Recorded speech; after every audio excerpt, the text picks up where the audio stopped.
Alright, so welcome back to the channel, guys. It is me, 80s from 144. So today, guys, we're giving our third place match preview.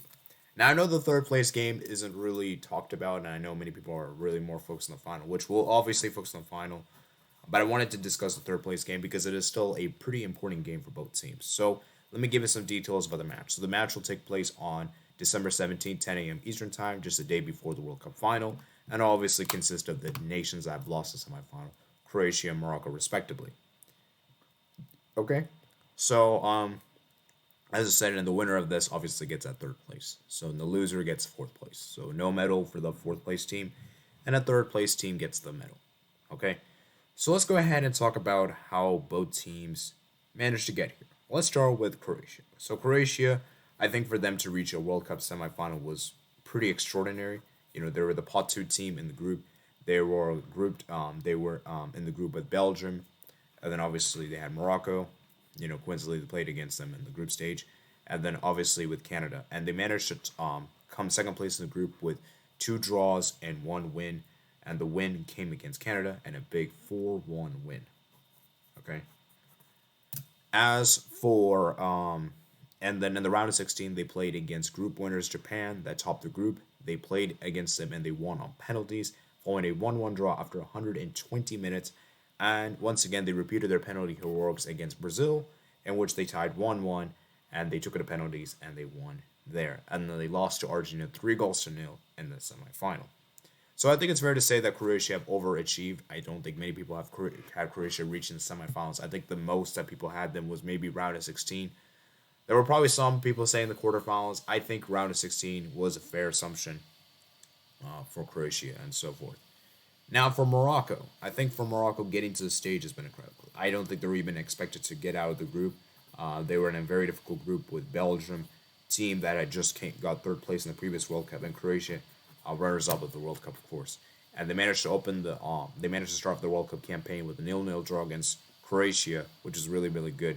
And then came up with the big win against Belgium, 3 points there, and then they beat Canada. They've already been eliminated, so they accumulated 7 points. They topped the group. They played against group runners up Spain, and after 120 minutes of 0-0, they won on penalties. And then against Portugal, they played against them and won 1-0. And then against France, they lost 2-0 in the semifinals. So I think for Morocco, obviously them being the first African nation in the semifinals is a heroic achievement, and I think they should be proud of themselves. And now, can they do even one better and get third place for Africa in this World Cup? Okay, so that's a little quick preview about how both teams got here in this stage and so forth. So let's go ahead and look into the head-to-head record before we go into any further. So let's go ahead and look at the head-to-head. So the head-to-head record is actually pretty interesting. It's actually been two draws between both nations. Remember, guys, both nations played against each other in this World Cup edition, which ended 0-0, as I mentioned. And then I believe there was a friendly that happened a few years ago, and I believe the game ended in a 2-2 draw. So it's going to be very interesting to see which nation comes out on top in the third place game, of course. Now let's go and talk about lineups. Let's talk about lineups in a bit. So let's talk about lineups, okay? So let's start with the injured players. Let's talk about players that are injured. So Brozovic is out injured. I don't think he's gonna be playing the third place game. It'll be interesting to see how Croatia replace him with. And then Algared, he didn't play today's game against France. And Saiz and Mazroy are likely to not play. Now, they may still come off the bench or may still play. I just don't think they'll play.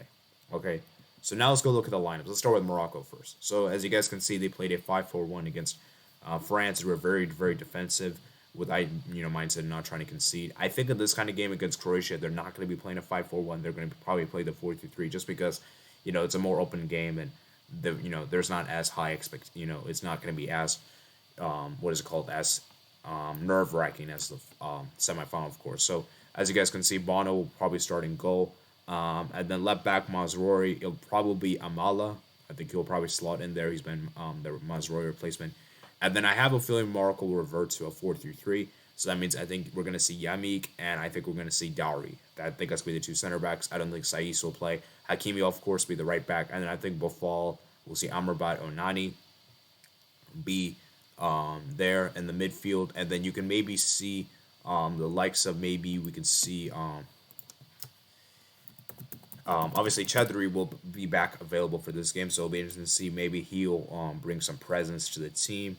I'm looking at other players like who else could maybe come on the midfield. Maybe we could see Sabari as well get a nod out in the midfield, and then attack Yusuf and Naziri both follow Ziyech. I think that's going to be there. I think I could see Zakaria actually getting a start in this game.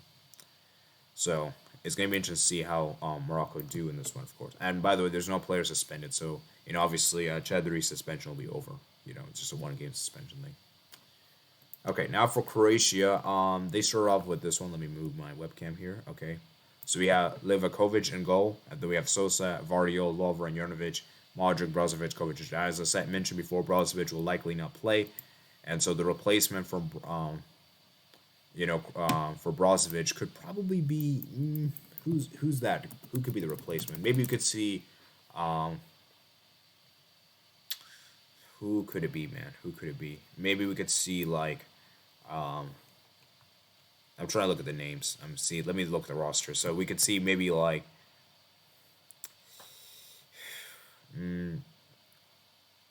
maybe Erlich. We could all maybe see them try a double pivot out. Maybe they might do something like that.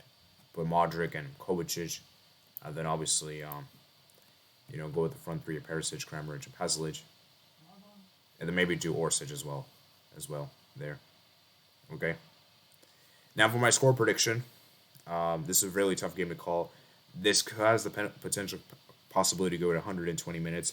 I think this will be settled in 90 minutes, though, and I do think Croatia is going to win 1-0. I think it's going to be a very close game, but I just feel like Croatia just have enough quality in the attack, and I just feel like Morocco. I just feel like Croatia will just take advantage of the one-day rest they've had in between, and I just think that will be their advantage. So it's a tough game to call. I think Croatia will win thanks to a, you know what, I'm going to say a Kovacic goal. I think Kovacic will score. Maybe Kramaric might score. For Morocco, of course, they'll give it their all. They could definitely win this, but I'm going to give that edge to Croatia just because I feel like they'll be more motivated, and I feel like the one-day rest in between is going to really help them. So hope you guys enjoy. Comment down below your thoughts in the comment section below, guys. If you're new, considering that like button, subscribe if you're new, and I'll see you guys later. Peace out.